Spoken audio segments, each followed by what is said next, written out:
Isang malawakang kilos protesta naman ang ikakasa ng iba't ibang progresibong grupo sa September 21 kasabay ng ika-53 anibersaryo ng Martial Law Declaration ng dating Pangulong Ferdinand Marcos Sr.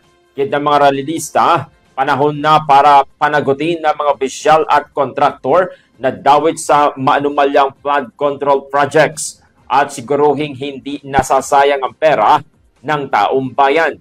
Kasama sa mga protesta ang Billion People March sa Luneta Park ng 9 a.m., motorcycle ride against corruption sa People Power Monument ng 6 a.m. at pagtitipon din sa parehong lugar ng 2 p.m.